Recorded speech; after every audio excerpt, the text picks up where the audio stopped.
So, thank you all very much for coming. Of course, we are here to talk about the host.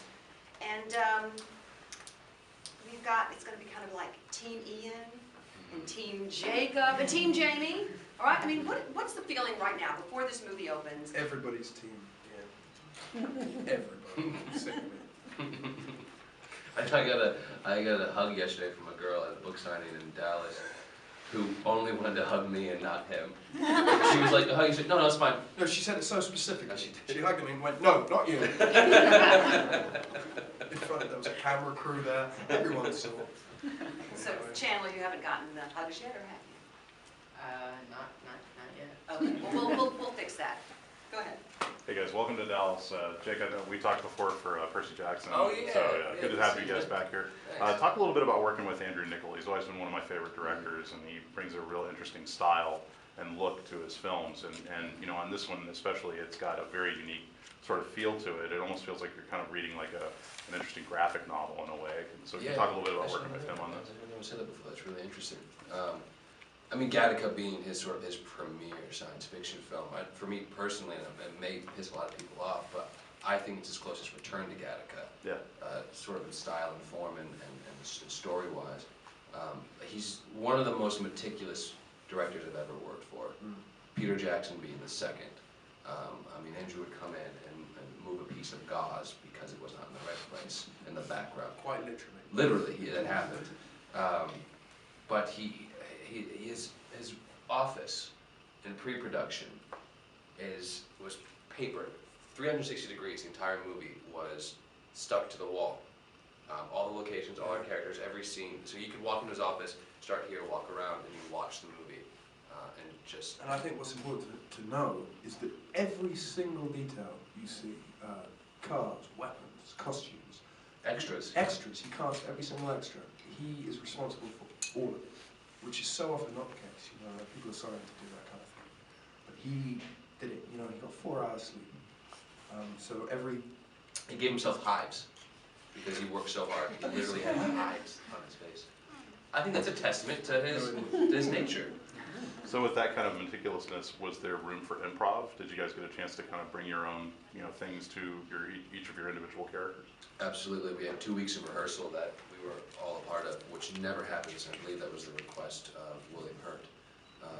And that made all the difference in the world. The movie would not be what it is without that 2 weeks of rehearsal.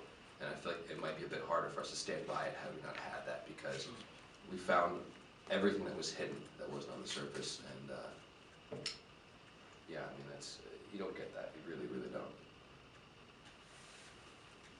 Alright, so fun conceptual question here. Okay. You guys get to be the spirits. Who is your host, if you could pick anybody? Well, usually I say Jay-Z, but I've just had a conversation next door where I decided to be the North Korean dictator Kim Jong-un. Because I think how long do you get in the body? If it's a lifetime, I think I'd go for Jay-Z. If it was Kim Jong-un, you could make some serious changes if you had 24 hours. So, either one.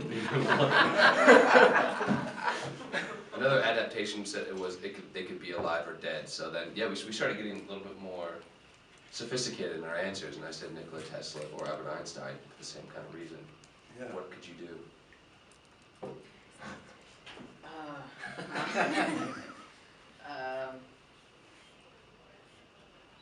I don't know if I would really change anything if I were this person, but John Lennon.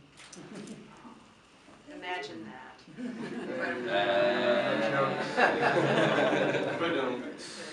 You guys brought up William Hurt. What was it like getting to work with a veteran actor like him? And I mean, you all three shared scenes throughout the film. I think I can speak for us on this. He is Jem.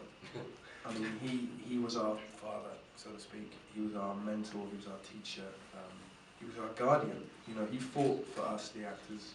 You know, to get 2 weeks rehearsal out of the producers, that's a tall order, and he did it. I've never seen someone fight so ruthlessly for the actor's protection.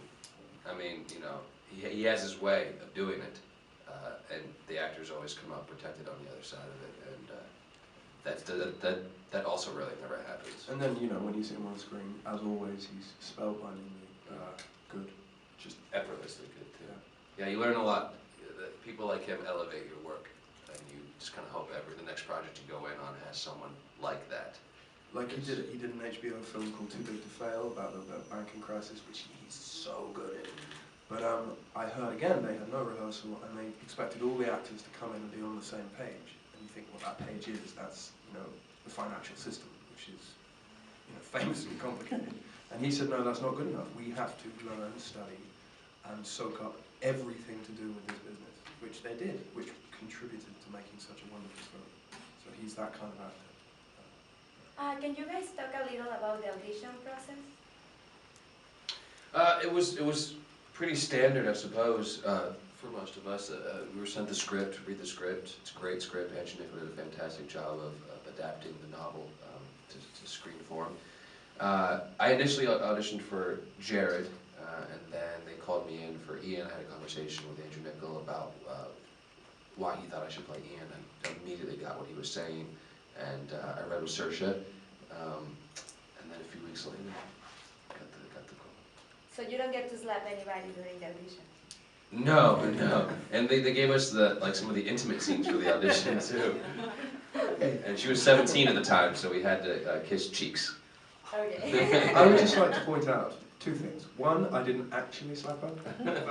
Secondly, I don't endorse that. Slapping, just for the record, in print, don't endorse.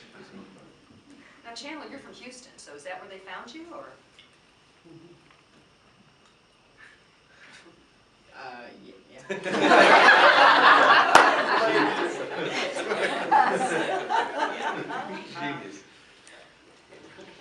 My question's for Max. Was it difficult playing opposite of Saoirse when she was switching between the roles of Melanie and Wanda? No, it wasn't. It was difficult for her. You know, she had the tough work. She had to inhabit independently two quite clearly defined characters, which I know for Stephanie and for Andrew and for producers, that was the struggle to find an actress capable of doing that. And they found themselves with Saoirse Ronan, who did it amazingly. So all we had to do, me and Jake and Chandler, was respond to her as a human would. You know, question why she's doing this in a certain moment, but we didn't actually have to do it. So yeah, it was easy. It's very simple but effective sci-fi, and I think that's probably what drew Andrew Niccol to the project. And Stephanie created a very interesting, very intricate world building, even though we only saw a little bit of it. It was this benign alien invasion. Now, Jake, you read the novel, but invariably when a novel comes to screen, you lose a lot in the translation. Can you name some of what the most significant or necessary changes were, and maybe how much Andrew and Stephanie worked together? They worked very closely together. I know that. Andrew's, I think his first draft was around 300 pages, because he even doubted himself at that time, how can I possibly boil this down to 100 odd pages. I know a few characters were left out just because they didn't fit in the world yet, but what's surprising is out of over a 600-page novel, I think he found sort of the quintessential moments that defined not only the story but each character. And he was able to boil them down to the nucleus of each one of those into this final film. And I don't think it jeopardized the integrity of any one character or the story. And that's really rare. It's really rare. At halftime, you know, you read a book and it's a drama, and you go see the movie and there's a flying dragon now. And you're going, this doesn't make any sense. And I don't think there's a moment in this film where you go, no, that wasn't there. Everything that's in the movie was in the book. Stephanie has said that visually, Andrew just made it better. The exterior of the cave, that shiprock in Mexico, she goes, that was way more dramatic than the mountain I picked out. The aesthetic of the silver cars and the wardrobe was all Andrew sort of heightening of her vision, and I think that's a good change in a way. If it elevates it, and yeah. Mine is a little more basic than that. You guys mentioned the silver cars. You were able to drive the big white trucks. The universe, the host. Yeah, and you know, Twilight was such a success that every new young adult fiction book, film is being compared or anticipated to become the next Twilight. And that's just because we have never seen a phenomenon like Twilight before. With the Stephenie Meyer sort of became the queen of the love triangle with the success of Twilight. And in the host, she goes one step further and creates a love square, a love box, if y'all want to call it that. Can you talk a little bit about that dynamic and how your character is related to loving the same person within one box? Well, for me, personally, it was the thing that actually drew me to it. Because I think it's such an interesting, unique problem for a character, for an actor to have, that, you lose the woman you love, but then the physical form comes back as a daily reminder of what you've lost, but then to discover that, in fact, to not only have to deal with that problem, but then to discover that the girl you once loved isn't in fact dead, but is in fact trapped inside. I mean, what a nightmare. It's an interesting problem to have. And two guys who deal with it, who have different interests and deal with the problem completely differently. I think it's a unique love square. And I think Ian's big obstacle is that she's not of our species. And that's one thing Andrew told me when he called me before I went and read for Ian was, one reason I love Ian is because he's got this interspecies emotion that's developing, and it's very strange and peculiar. And so I think that's interesting too.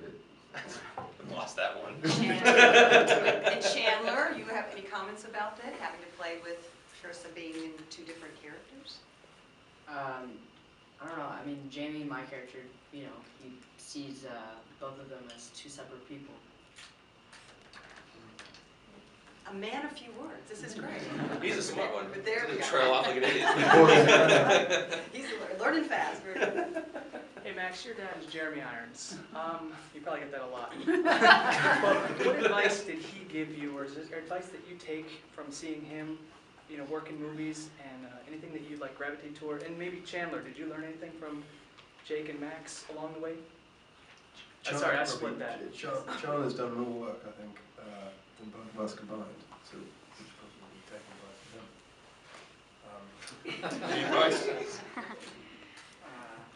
don't think so. In terms of my dad, it's a bit like parents giving you driving lessons. They're kind of right in the advice they're giving you, but it's a real pain in the ass nonetheless. So basically, yeah. But he initially told me not to do it, but then once he saw I was serious, and I think I went about it the right way, he kind of backed off and let me do it. The movie opens by basically explaining that the world's kind of been saved from us, which is kind of the interesting thing in its opening. So I'm wondering if there's an argument to be made here that the aliens are really the good guys, and that they're saving the world from us. Yeah, absolutely. They're a very strange anti-hero in a way, because that's one of the questions it poses: is do we deserve this earth and what we're doing to it and to each other and I think at the end it allows you to sort of figure that out for yourself. Are you on? I think what's more interesting than Team Ian and Team Jared is Team Human or Team Alien, really, because that's the bigger question. And I think it's a kind of a spectacle we haven't seen before, because we are so used to the ships coming in, blowing up the White House, and Will Smith saving the day. And I love that, don't get me wrong, I love that. But it's cool to see something like this that hasn't been done, and I guess that's. I don't know if I remember this, or from the book, or from Stephenie talking, or I don't know, maybe I dreamt it. But I think that the souls, eventually, after one generation, when children are born, they give the child the choice whether or not to be inhabited, which is something that she might put more into the second book, which is quite an interesting idea, that they come here, they fix us up a bit, and then they kind of put us on the right path. I don't know.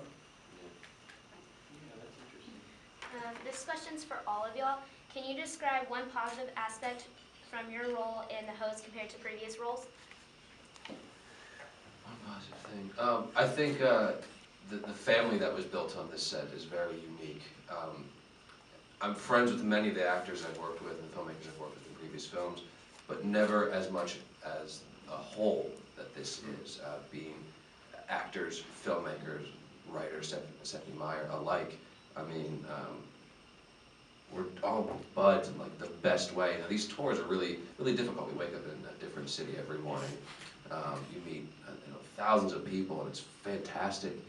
But you inevitably get exhausted at some points. You go through these hills and valleys, and when one of us walks into a room and haven't seen each other for the past couple hours, it kind of like breathes new life in, and it's not always the case. Sometimes someone can walk in the room and you're just like, oh my God! It makes it worse, but it's unique in that way that we kind of keep each other alive. I got to play a tough guy for the first time ever. I like that. Just to know that I could. We have one more question. You haven't asked a question yet, so this is. Oh, I have asked. Oh, you did. Well, then it better be a good last one. Okay. So between both of you guys, I mean, you have Chris Jackson. I'm number 4, Red Riding Hood, and now the host. And you guys have been a part of this kind of new genre that we've seen come out. So what's it like to be a part of these like adaptations, and they're highly anticipated, and like living up to fan expectations? And do you guys block that out, or do you lose sleep over it? Or? No sleep loss over it, because once your performance is on celluloid or digital celluloid, your job's done. There's nothing we can do about it. All that sort of effort went in on the day of filming. It's strange because these films, they can allow you certain things because they are put on such a grand scale. If they're successful on a grand scale. If they're failures, on a grand scale. So, with big risk can come big reward.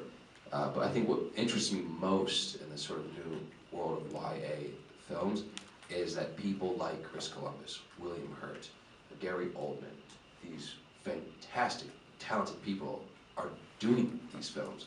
So they're slowly becoming more elevated, I think, each year because of the willingness. I think Kate Winslet's about to do one. I mean, it's strange to see them in it, but I mean, it makes, and that's why I've done the ones I've done personally. It's because of filmmakers and the actors involved. No. I was just going to say, I think we need to wrap it up, but I just wanted to know, did you sneak on those contacts just for fun at all? Hell no. I miserable. Yeah, they're tunnel vision. You can't see peripherally. They get dried out. Did you put them on? Nope. Okay, well, thank you guys so much for coming. March 29th, the host